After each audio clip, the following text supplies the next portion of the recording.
Buenos días. Hoy vamos a realizar la explicación para la resolución del práctico de electroquímica de Química General 2. La electroquímica se dedica al estudio y el aprovechamiento de reacciones químicas para producir electricidad o bien el uso de la electricidad para generar cambios químicos. Es decir, que estudia la interconversión entre la energía eléctrica y la energía química. La cantidad de energía eléctrica que se produce o se consume en una determinada reacción puede medirse con gran exactitud, por lo cual podemos obtener información muy valiosa sobre los diferentes tipos de procesos estudiados por estos métodos electroquímicos. Los procesos electroquímicos, justamente, son reacciones redox, en las cuales la energía liberada por una reacción espontánea se convierte en electricidad, o bien la energía eléctrica se aprovecha para generar una reacción química no espontánea. Si recordamos de cursos anteriores, una reacción redox está caracterizada o compuesta por dos hemireacciones. Una hemireacción de oxidación, en la cual una determinada especie cede electrones para incrementar su número de oxidación, y otra hemireacción, denominada hemireacción de reducción, en la cual la especie reactiva capta electrones para disminuir su número de oxidación. Los sitios de oxidación y reducción en electroquímica van a estar separados físicamente, por lo que la oxidación ocurrirá en una determinada zona y la reducción en otra del sistema reaccionante. En casi todas las aplicaciones, el sistema de reacción se encuentra en una celda y la corriente eléctrica fluye desde o hacia los diferentes electrodos. Ya vamos a desarrollar más adelante los diferentes conceptos. Entonces, en base a la espontaneidad de estas reacciones, podemos clasificar las celdas electroquímicas en dos tipos. Tenemos las celdas galvánicas o voltaicas, las cuales generan energía eléctrica por la ocurrencia de reacciones químicas espontáneas, ¿sí? Que es, por ejemplo, lo que se da en baterías, ¿sí? Por otro lado, tenemos las celdas electrolíticas, las cuales consumen energía eléctrica. Aquí podemos ver la alimentación de una celda electrolítica para generar procesos no espontáneos, generalmente denominados procesos de electrólisis. En este curso, principalmente en la parte práctica de este curso, nos vamos a dedicar más que nada a las celdas galvánicas o voltaicas, por lo que de ahora en adelante solo nos referiremos a la ocurrencia de, o al estudio de procesos espontáneos mediante la aplicación de la electroquímica.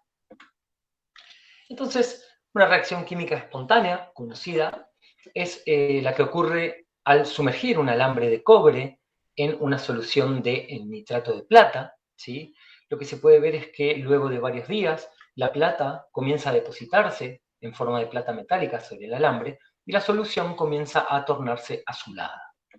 Esto se debe a que, ni bien estas especies se ponen en contacto, la plata, al acercarse al alambre de cobre, capta electrones mediante una hemireacción de reducción, que les muestro aquí, y comienza a depositarse sobre el alambre. A su vez, el cobre, al ceder estos electrones, ¿sí?, se disuelve en la solución, generando un color azulado en la misma. Si sumamos ambas hemireacciones y balanceamos el número de electrones, obtenemos esta reacción redox global, en donde la plata se reduce a plata 0 y el cobre se oxida a cobre 2. La cuestión es la siguiente. La transferencia electrónica en este sistema podemos ver que ocurre en, digamos, la superficie de contacto entre el alambre y la solución. En este caso no es posible aprovechar el flujo de electrones que existe en esta región.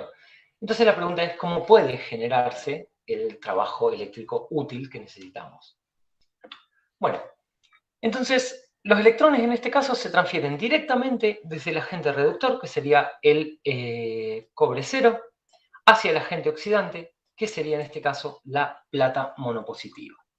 Sin embargo, si somos capaces de separar físicamente el agente reductor del agente oxidante, la transferencia de electrones se puede llevar a cabo a través de un medio que conduzca dichos electrones, ¿sí? Por ejemplo, un alambre metálico.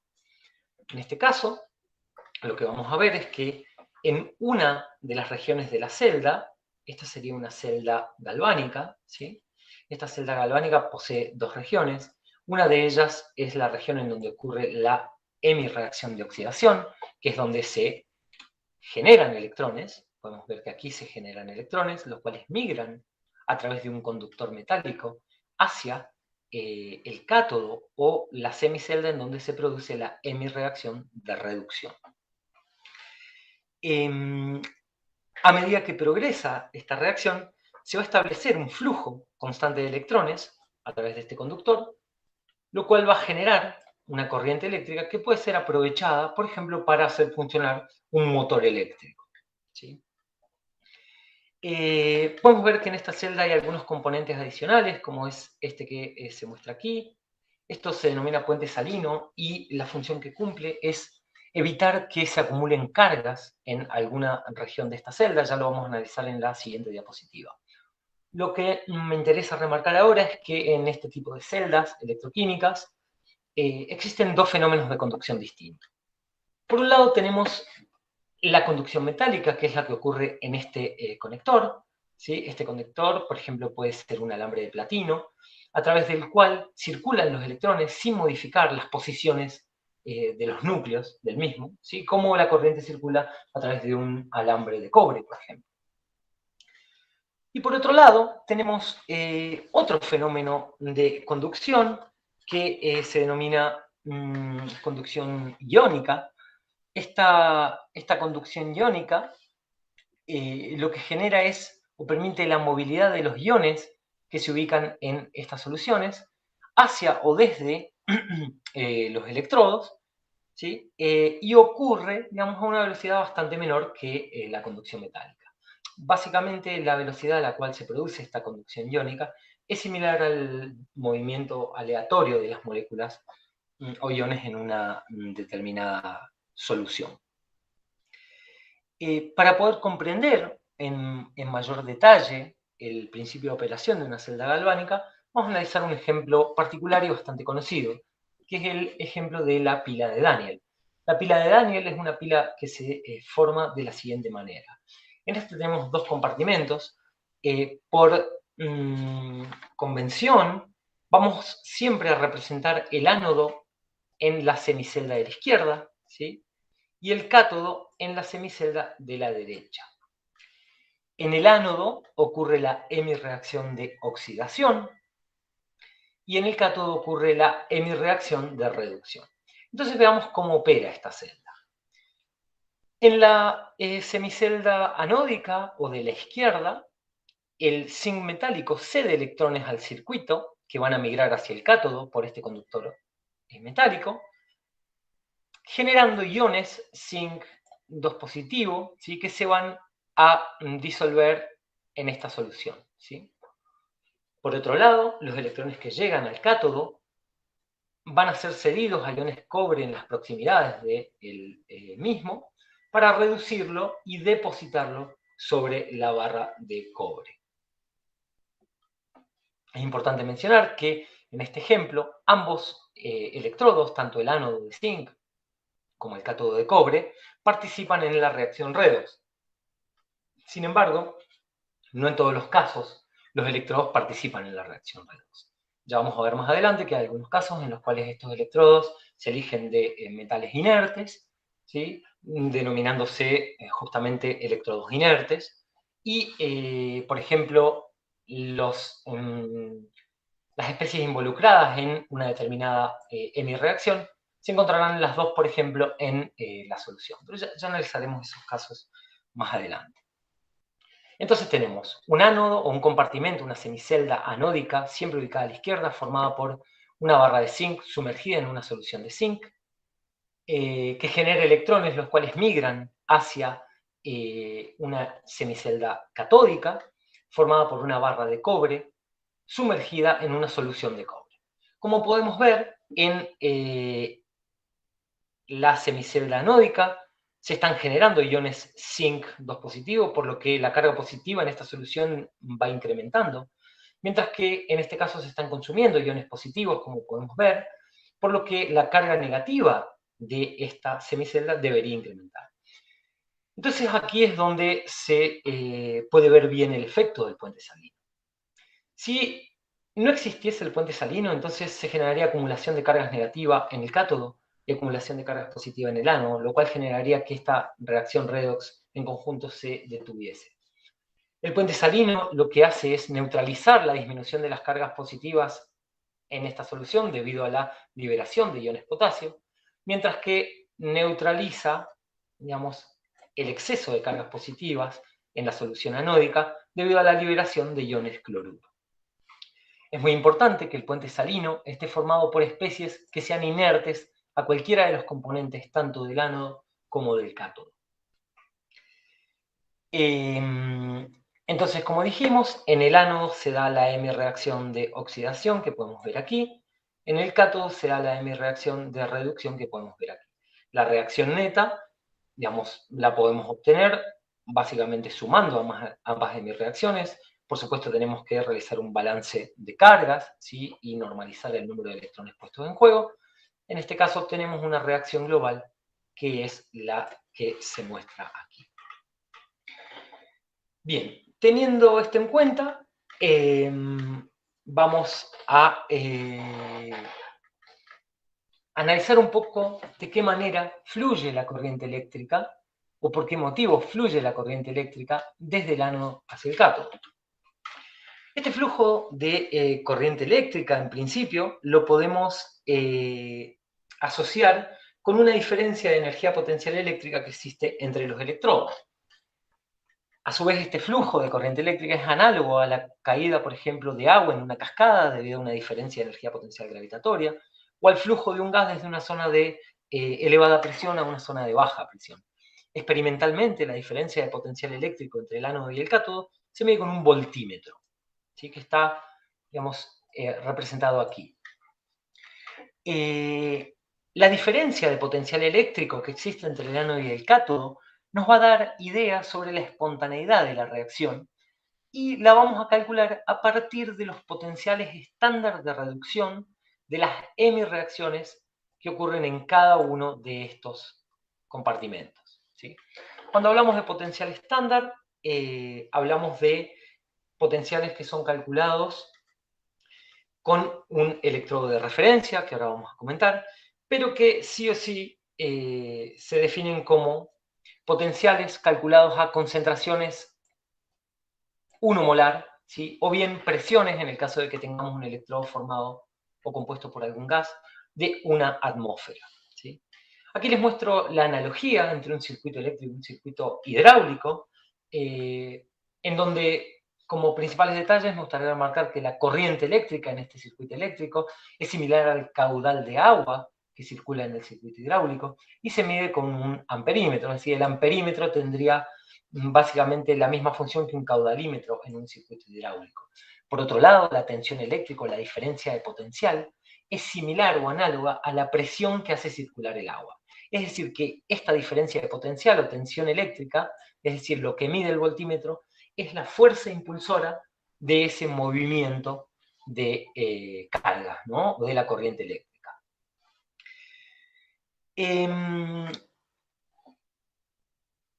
Entonces, como ya sabemos que solo se pueden determinar valores relativos de energía potencial, entonces lo mismo va a ocurrir con los potenciales eléctricos. Solamente podemos calcular variaciones de potencial eléctrico y nunca potenciales eléctricos absolutos, porque justamente para que los electrones puedan fluir necesitamos dos zonas de diferente potencial. Entonces vamos a definir el potencial de reducción de una determinada especie como básicamente la afinidad que tiene una determinada especie en captar electrones, ¿sí? Este potencial se mide en voltios y sí o sí se tiene que medir comparándolo, como dijimos recién, con un electrodo de referencia. En este caso se elige el electrodo estándar de hidrógeno como el electrodo de referencia, ¿sí?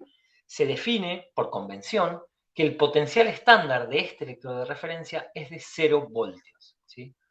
Este electrodo, como ya habrán visto en la teoría, está compuesto por un electrodo de platino sumergido en una solución de ácido clorhídrico 1 molar, ¿sí? En contacto con una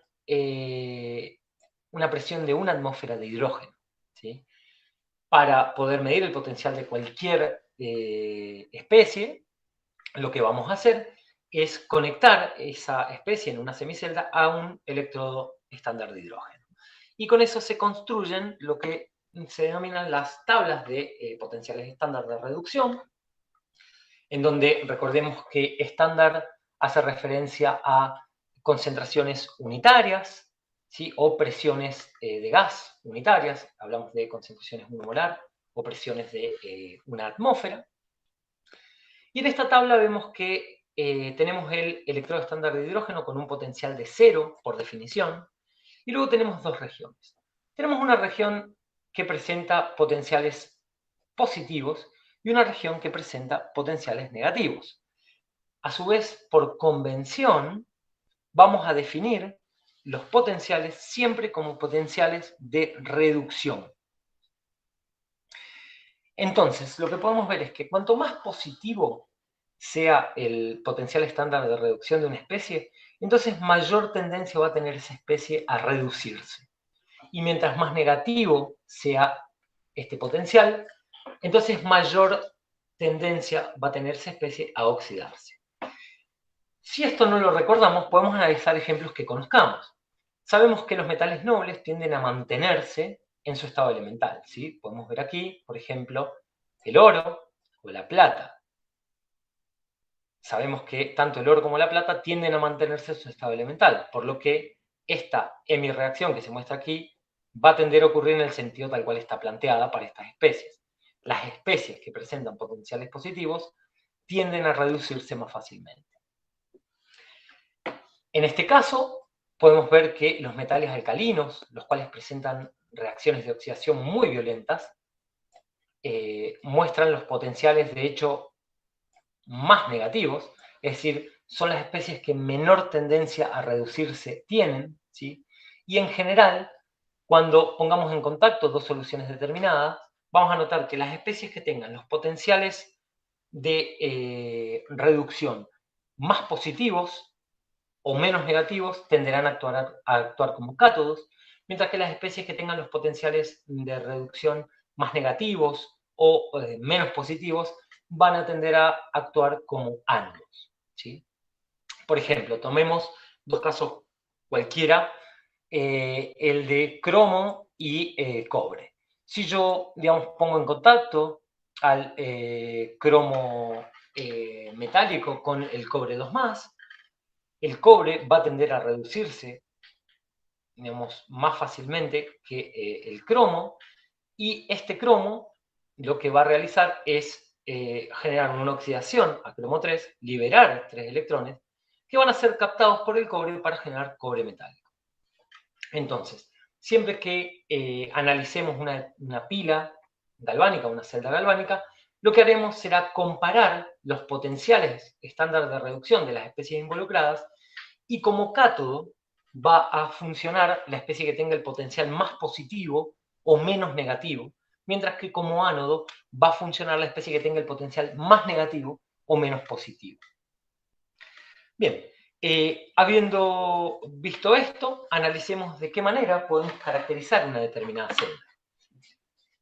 Entonces, el voltaje o la diferencia de potencial que mide este voltímetro, o que se da entre los electrodos, se llama voltaje de celda o potencial de celda, o bien fuerza electromotriz de la pila o de la celda, que puede ser abreviado como FEM.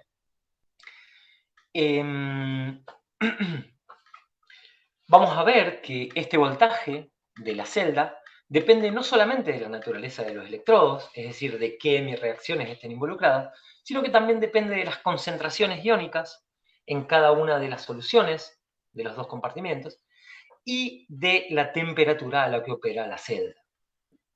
En este caso, en el ánodo vamos a tener la hemirreacción de oxidación, ¿sí? Recuerden que siempre el ánodo está a la izquierda y el cátodo a la derecha.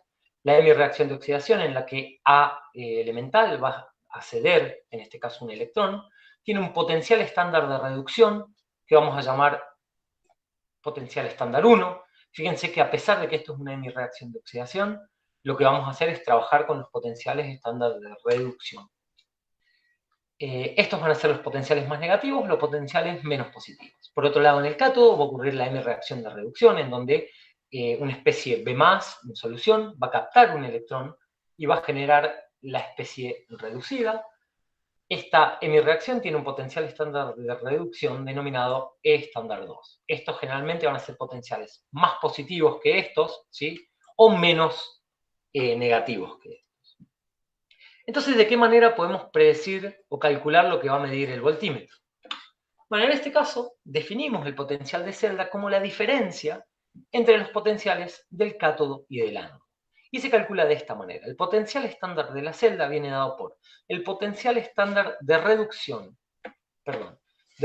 de la especie que se reduce, o el potencial estándar de reducción del cátodo, o el potencial estándar de reducción de la derecha de la pila, menos el potencial estándar de reducción de la especie que se oxida, o bien el potencial estándar de reducción del ánodo, o bien el potencial estándar de reducción de la especie ubicada a la izquierda, ¿sí? Cuando calculamos este potencial estándar, lo que vamos a tener es un dato que nos va a dar ideas sobre la espontaneidad de este proceso. ¿De qué manera? Bueno, justamente el potencial estándar de celda está relacionado con la variación de energía libre de Gibbs estándar por esta expresión. En esta expresión tenemos N, que es el número de electrones puestos en juego en la reacción global. Es siempre un número positivo. F, que es la constante de Faraday. La constante de Faraday nos dice qué cantidad de carga se mueve en Coulomb cuando se mueve un mol de electrones, es decir, que las unidades de esta constante de Faraday vienen dadas en Coulomb por mol de electrones, y el potencial estándar de celda está calculado en función de esta expresión que acabamos de mostrar. El número de electrones puestos en juego, el número de electrones puestos en juego y la constante de Faraday son siempre números positivos, ¿sí? Por lo que el potencial estándar de celda nos va a mostrar o nos va a dar indicios de la espontaneidad siguiendo este criterio. Sabemos que el delta G estándar de una reacción nos va a predecir una reacción espontánea, valga la redundancia, si su valor es negativo. Mientras que si el potencial, esto se va a dar si el potencial de celda es mayor que 0. ¿Sí? Entonces, si tenemos potenciales de celda mayores que 0, el delta G estándar asociado a este proceso va a ser negativo, por lo que la reacción va a ser espontánea. Que un potencial estándar de celda sea mayor que 0 implica que el potencial estándar de la especie que se reduce tiene que ser mayor que el potencial estándar de la especie que se oxida. Bien. Representar las celdas como se muestra aquí es un poco complejo porque requiere de, digamos, aclarar diferentes cuestiones, por lo que en general nos vamos a manejar con lo que se llaman diagramas de celda. Los diagramas de celdas son la notación convencional que utilizamos para representar las celdas galvánicas, ¿sí? Y por ejemplo, para esta celda que se muestra aquí, que es una celda de Daniel, ya saben que la celda de Daniel presenta un ánodo de zinc y un cátodo de cobre, ¿sí? Con concentraciones 1 molar, viene dado por la siguiente expresión.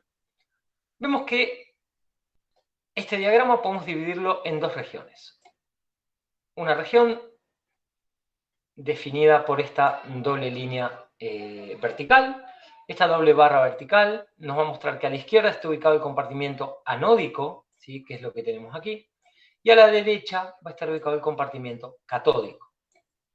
En este caso vemos que tenemos un ánodo de zinc metálico sumergido en una solución de zinc 2+, con una concentración 1 molar. Esta barra vertical que se muestra aquí hace referencia a la interfase que existe entre el metal y el zinc 2+. Por otro lado, tenemos una doble barra. Esta doble barra nos muestra que hay un puente salino. ¿Sí? Esa doble barra hace referencia al puente salino, en donde tenemos una primera interfase aquí y una segunda interfase aquí. Cada una de estas barras representa una interfase. Luego de la segunda interfase del puente salino, lo que tenemos es una solución de cobre 2 de concentración 1 molar, en la que se encuentra sumergida una barra de cobre metálico, ¿sí? Y esta pequeña barra vertical hace referencia a la interfase entre el cobre metálico y la solución del mismo. Vamos a utilizar este tipo de diagramas de celda en todo el práctico. De hecho, en el caso en el cual utilicemos electrodos inertes, este diagrama de celda va a ser ligeramente diferente. Lo vamos a analizar en detalle en ejemplos posteriores. Entonces resolvamos algunos ejercicios. Para la siguiente pila, en condiciones estándar, determinar el potencial estándar de celda, el sentido espontáneo de la reacción, identificar el ánodo y el cátodo. Bueno, el diagrama de celda que nos dan es este que se muestra aquí. Podemos ver por esta doble barra la presencia de un puente salino. Tenemos un ánodo y un cátodo, por lo cual tenemos una celda convencional de dos semiceldas, ¿sí? En esta semicelda tenemos el ánodo de magnesio metálico sumergido en una solución de magnesio 2+. Tenemos un puente salino y en esta semicelda o el cátodo tenemos una solución de plomo 2+, en la cual está sumergida una barra de plomo metálico. ¿Qué más podemos decir? Bueno, si en el ánodo se ubica el magnesio, tenemos que la hemi-reacción de oxidación vendrá dada por esta reacción. Magnesio metálico cederá 2 electrones al circuito, los cuales van a circular en esta dirección, para generar magnesio 2+, que se va a disolver en esta celda. Y por otro lado, tenemos la hemi-reacción de reducción que ocurrirá en esta semicelda, compuesta por plomo 2+, el cual capta electrones que provienen desde el circuito para generar plomo metálico. La reacción global de este proceso viene dada cuando balanceamos la suma de estas dos hemi-reacciones. Tenemos 2 electrones puestos en juego en cada una, por lo que podemos simplificarlos. Global que se verá aquí. Entonces, para calcular el potencial estándar de la celda, vamos a representar las dos reacciones, ¿sí? Con los potenciales estándar de reducción tabulados. Creo que el estándar de reducción para magnesio es de menos de 47 voltios, mientras que el potencial estándar de reducción de plomo 2 es de 0,13 voltios. Podemos ver que la especie más negativa, o con el potencial más negativo, es la que forma el ánodo, mientras que la especie con el potencial más positivo, o menos negativo en este caso, es la que se encuentra en el cátodo. Para calcular el potencial estándar de la celda, lo que hacemos es realizar el potencial estándar de reducción de la especie de la derecha, de la especie catódica, menos el potencial estándar de reducción de la especie anódica, de la especie de izquierda. Esto nos da un potencial estándar de reducción de 2,24, lo cual, según vimos recién, está asociado a un proceso espontáneo. Queremos corroborar esta espontaneidad, lo que haremos es calcular el delta G estándar. El delta G estándar se calcula por esta expresión que les muestro acá, de N para esta reacción, como podemos ver, 2, F vale 96.500 coulombs por electrón, y el potencial vale el valor que tenemos aquí. Cuando resolvemos, obtenemos un delta G estándar menos 432.120 coulomb por volio, lo cual es equivalente a menos 432.320 joules, ¿sí? Es decir, que tenemos un delta G estándar de menos 430.000 kilojoules aproximadamente, sugiriendo un proceso espontáneo, y la reacción ocurre cuando está planteada en primera etapa. Como ya dijimos, el ánodo es el que está ubicado a la izquierda, el cátodo está ubicado a la derecha.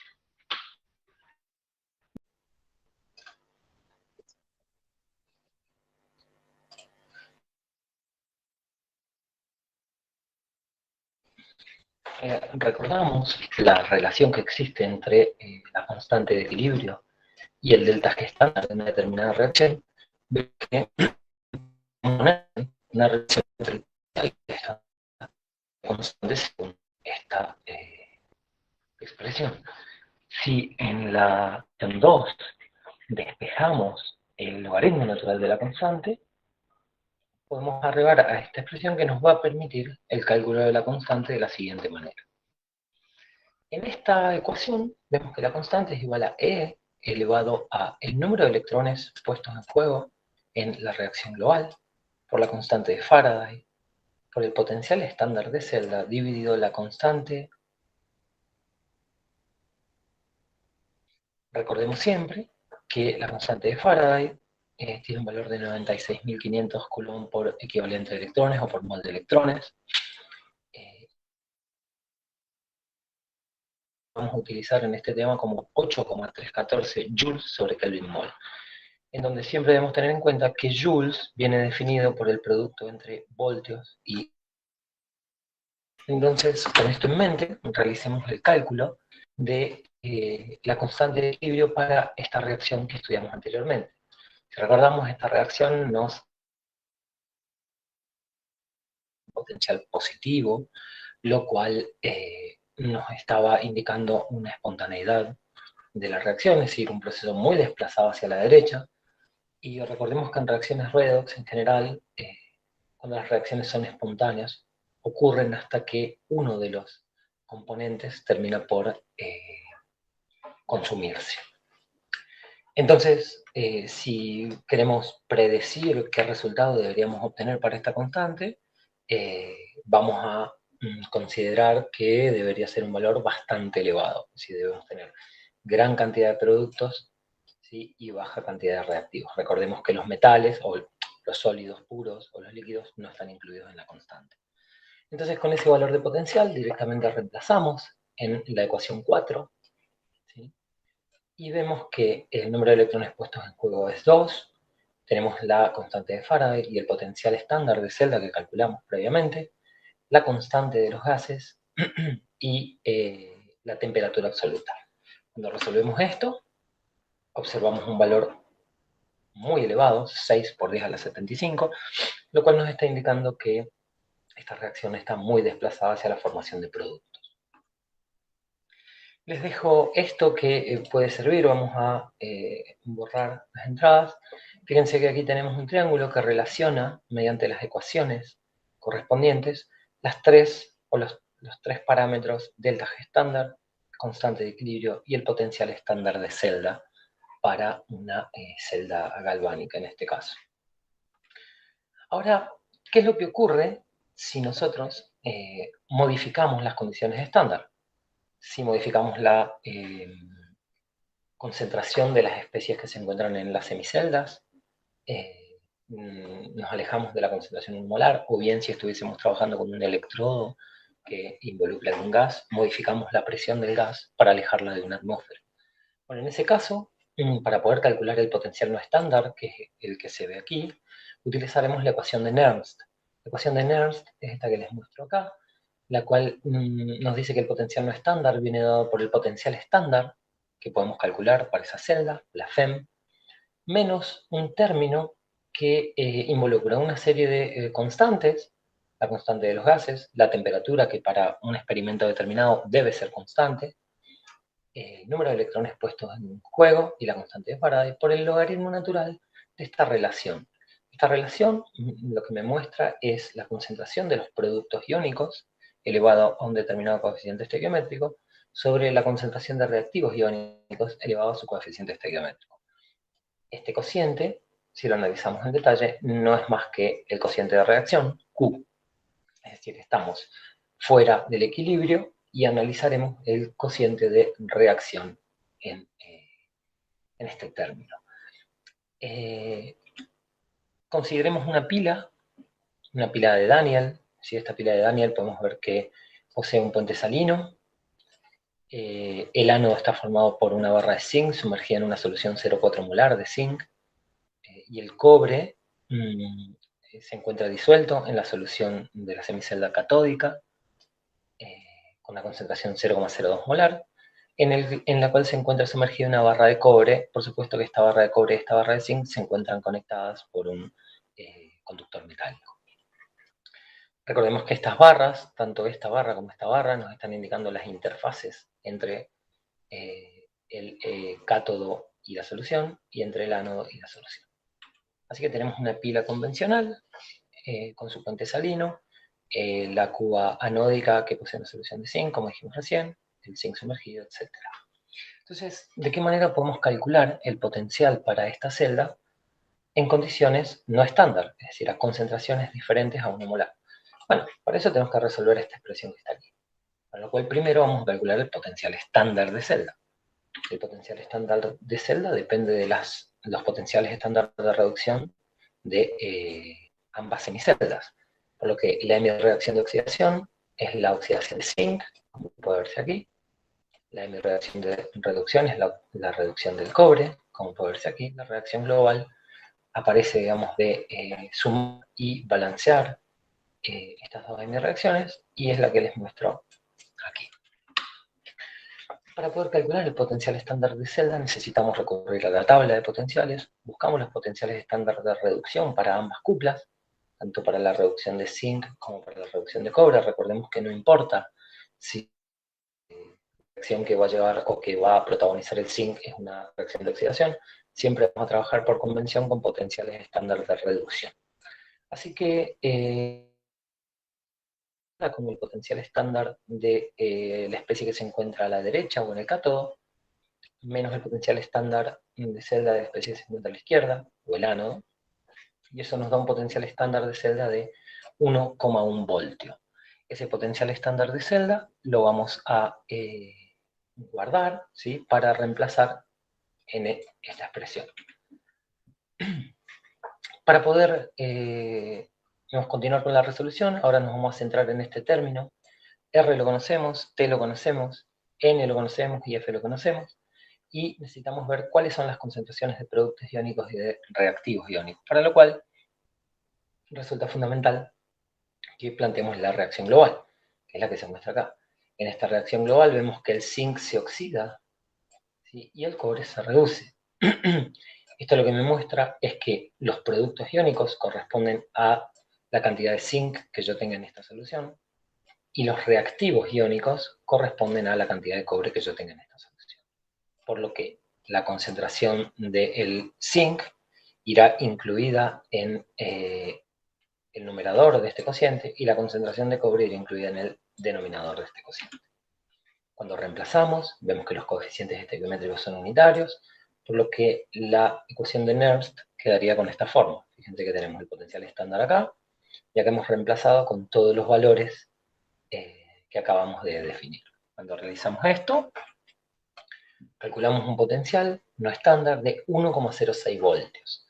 Podemos ver que al reducir las concentraciones, tanto en el ánodo como en el cátodo, ¿sí?, el potencial no estándar de celda disminuye ligeramente del valor inicial que tenía. Es decir, la fuerza impulsora para la conducción es un poco menor.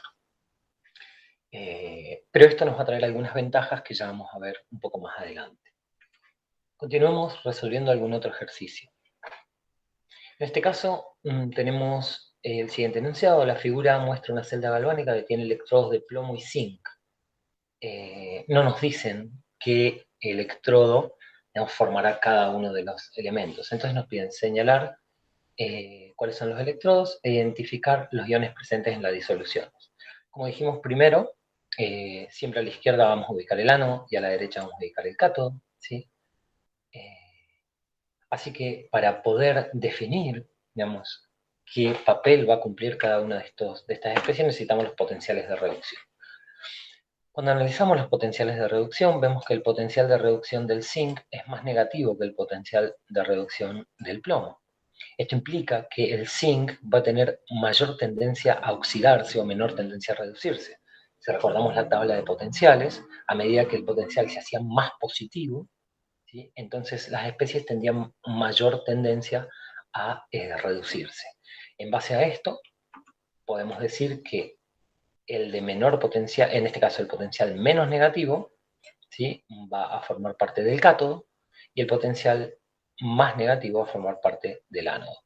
Por lo cual, si tenemos esto en cuenta, para calcular el potencial estándar de la celda, lo que haremos es el potencial estándar de la derecha menos el potencial estándar de la izquierda, ¿sí?, es decir, el potencial de plomo menos el potencial de la cupla de zinc. Eso nos da un valor de fuerza electromotriz de la celda, o potencial estándar de celda, de 0,63 voltios, positivo, lo cual nos está indicando que el delta G estándar para esta reacción va a ser negativo, y la pila, digamos, va a funcionar tal cual la hemos planteado. Entonces, en base a eso, podemos ver que aquí tendremos una barra de zinc sumergida en una solución de zinc 2+, conectada por un conductor metálico a una barra de plomo. sumergida en una solución de plomo 2+. El flujo de electrones se va a dar desde el ánodo hacia el cátodo, es decir, vamos a ver que en el ánodo se produce la oxidación, por lo cual se liberan electrones, los cuales van a fluir en esa dirección hacia el cátodo. Las hemi-reacciones que se van a producir son las que les muestro acá. Tenemos la hemi-reacción de oxidación, es decir, la que ocurre para zinc, y la hemi-reacción de reducción, es decir, la que ocurre en el cátodo para plomo. Si queremos escribir la reacción, tenemos que balancear la ecuación, multiplicamos cruzado, sumamos las hemi-reacciones y antes hacemos un balance electrónico, vemos que el número de electrones es el mismo, por lo que podemos modificarlos. Y en la suma obtenemos la ecuación para la reacción global que les muestro acá. Respecto al diagrama de la celda, que no nos los están pidiendo, pero de todas maneras lo podemos plantear, tenemos una barra zinc sumergida en zinc con una interfase. Esa interfase es esta barra que se muestra aquí. Por otro lado, un puente salino, ¿sí? Que conecta a soluciones, un de zinc con una de plomo, y en esta solución de plomo tenemos sumergido un electrodo de plomo metálico. Otra pregunta que nos dicen es, primero, la dirección del flujo de electrones y el flujo de iones en las disoluciones. Bueno, el flujo de electrones va en este sentido, por lo que los iones positivos se van a mover hacia la barra de plomo, que va a estar cargada de electrones. Esto lo que va a hacer es que en esta cuba se consuman los cationes, por lo que el puente salino liberará cationes hacia el cátodo, y en este caso se van generando iones zinc por la oxidación del zinc metálico, por lo que el puente salino va a liberar aniones a el ánodo. Nos preguntan qué electrolito se podría usar en el puente salino. Bueno, en este caso necesitamos un electrolito que no reaccione con el zinc, es decir, los aniones no deben reaccionar con el zinc, y los cationes tampoco deben reaccionar con los contraiones del zinc, y en este caso los aniones y los cationes no deben reaccionar con el plomo. Así que esas serían las condiciones para el puente salino.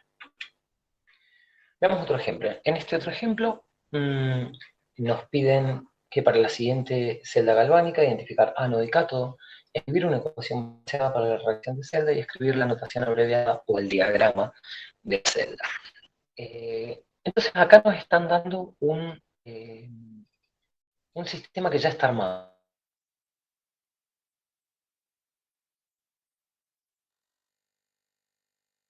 Cuando nosotros armemos la pila, siempre vamos a poner el ánodo a la izquierda. Entonces veamos. Para saber cuál especie se va a oxidar y cuál se va a reducir, lo que necesitamos comparar son el potencial más positivo va a tender a reducirse y la especie que tenga un potencial más negativo o menos positivo va a tender a oxidarse. Si analizamos esto, vemos que el potencial de la cupla dicromato y la de níquel 2 a níquel 0 tiene un valor bajo y negativo, ¿sí? En base a esto podemos decir que el dicromato va a tener, digamos, bastante tendencia a reducirse, por lo cual va a formar el cátodo, y el níquel va a formar el ánodo. Esto nos está dando que en celda, en este ejercicio, los electrodos están invertidos. Es decir, que tenemos el cátodo a la izquierda y el ánodo. ¿Sí? Otra particularidad bastante interesante de esta celda es que, fíjense, el electrodo que está sumergido en el cátodo es un electrodo inerte, no participa en la reacción. Por lo que las dos especies que participan en la hemi-reacción de reducción, que son el dicromato y el cromo 3, se encuentran en solución. Eso va a tener una consecuencia en el diagrama de celda que utilicemos. Hay que tener en cuenta que el platino es un metal noble, muy poco reactivo, por lo que no va a sufrir ningún tipo de modificación en el transcurso de la reacción redox. Otra cuestión importante es que en el ánodo el níquel metálico se va a oxidar a níquel 2, generando electrones, los cuales van a migrar en esta dirección, ¿sí?, hacia el cátodo de platino, en donde el dicromato va a absorber o va a captar esos 6 electrones para generar 2 iones cromo 3. Si se fijan, estas dos son la hemi-reacción de oxidación. El balance de la hemi-reacción de oxidación es sencilla, ¿sí? El balance de la hemireacción de reducción, digamos, no es compleja, pero debe realizarse por el cual ustedes ya conocen, y sería conveniente quizás repasarlo un poco a la hora de resolver los problemas de electroquímica. Para poder completar la resolución de este ejercicio, lo que hacemos es sumar las dos hemireacciones, multiplicamos con el número de electrones cruzados. En este caso podemos simplificar, ¿sí? Realizar la multiplicación y sumar reactivos con reactivos y productos con productos. Obtenemos la siguiente reacción global, fíjense que es una reacción iónica, donde tenemos el dicromato más protones. Fíjense que necesitamos protones acá, y de hecho como tenemos protones y tenemos sulfatos, lo ideal para trabajar acá va a ser agregando ácido sulfúrico, ya lo vamos a ver en la reacción global, pero les da un electrón para resolver el práctico, ¿sí? Entonces tenemos el dicromato, reacción ácido, para generar cromo 3, agua y níquel 2. En este caso, los aniones los vamos a iones potasio, los cationes con iones sulfato, ¿sí? En ambas cubas. ¿tá? Entonces, esa sería la ecuación global, o la ecuación balanceada para la reacción completa de la celda. ¿Qué pasa con el diagrama de celda de rotación abreviada? Por ejemplo, el cátodo, izquierda, por lo cual vamos a tener una barra de níquel que está sumergida en una solución de níquel 2. Existe una interfase, ya que uno es sólido y el otro no. Un puente salino, que lo podemos ver aquí, que está formado por sulfato de potasio, que está en contacto con una solución de dicromato de potasio. Así que aquí ya no hay una barra separando los dos integrantes de la hemireacción de reducción en este caso, sino que hay una coma, y esto se debe a que ambos se encuentran en solución. Por eso que cromo 3, que lo pueden ver acá, posee una concentración 1 molar. Donde sí aparece la interfase es aquí, que es en la zona de contacto entre la solución y en este caso, ¿sí? Entonces podemos ver que en una celda en la cual utilicemos un inerte, como decíamos anteriormente, dos componentes de la reacción participa se encuentran separados por una coma, y tenemos que aclarar las concentraciones de ambos. Bien. Por último, vamos a ver una aplicación de digamos, el alejamiento de las condiciones estándar, o la ecuación de Nernst, que son las denominadas celdas de concentración. Las celdas de concentración son celdas que están compuestas por soluciones del mismo metal, ¿sí? En ambas semiceldas, en el ánodo y en el cátodo, el mismo metal, podemos ver el cobre y cobre en este caso, con la única diferencia de que las concentraciones en ambos casos son diferentes. Esta diferencia de concentraciones va a inducir una reacción química que siempre de tal manera de neutralizar, ¿sí? O de igualar las concentraciones en ambas cubas, ¿sí? Por lo que cuando esta reacción ocurra, fíjense que aquí tenemos una solución de cobre 1 molar y aquí una solución de cobre 1 molar, en el ánodo ocurrirá una oxidación. La oxidación lo que va a generar es un aumento en la concentración de cobre 2, ¿sí? Por eso es que aquí podemos ver que cuando la reacción ya ha ocurrido, el ánodo se encuentra básicamente afectado por la reacción. Aquí ahora se ha oxidado y se encuentra en solución, fíjense que la concentración es mayor. Por otro lado, el cátodo podemos ver que también se encuentra afectado y su masa es más parte del cobre, que estaba en exceso. Podemos ver esta concentración aquí. Ahora se ha depositado sobre el cátodo debido a su reducción. Entonces, ¿cuál es el potencial asociado a esta celda de concentración? Bueno, este potencial, que es un potencial no estándar, lo podemos calcular a partir de la ecuación de Nernst. Como ambas hemireacciones son las mismas, el potencial estándar de la celda vale 0 voltios, ¿sí? Entonces, al potencial solamente, digamos, este potencial no estándar va a estar básicamente definido por la relación entre reacciones de productos iónicos y reactivos iónicos. Entonces, algo importante a remarcar acá es que en toda celda de concentración, la reacción espontánea siempre en la concentración. Por lo que, y esto es importante, la solución más diluida siempre se comportará como ánodo, ¿sí? Fíjense, siempre la solución más diluida se va a comportar como ánodo, y su concentración deberá ser siempre reemplazada en el número de esta expresión, ¿sí? Es decir, aquí siempre incluiremos la concentración de la solución más diluida, que es esta, es decir, de la reacción anódica. Mientras que aquí incluiremos la concentración de la especie concentrada. ¿A qué se debe esto? Bueno, esto se debe a que esta reacción sea espontánea, este potencial tiene que ser positivo, ¿sí? Para que este potencial sea positivo, entonces este logaritmo tiene que ser un número negativo, por lo que este cociente tiene que dar un número menor que 1 para que el logaritmo sea negativo y no se anule con este signo. Recordemos que siempre, para una celda de concentración, el potencial estándar de celda vale 0 voltios, ¿sí? Bueno, hemos visto, tendríamos que ser capaces de encarar la resolución del práctico de electroquímica y la semana que viene ya tendremos la consulta para poder analizar todos los ejercicios que necesiten. Así que bueno, muchas gracias y mucha suerte.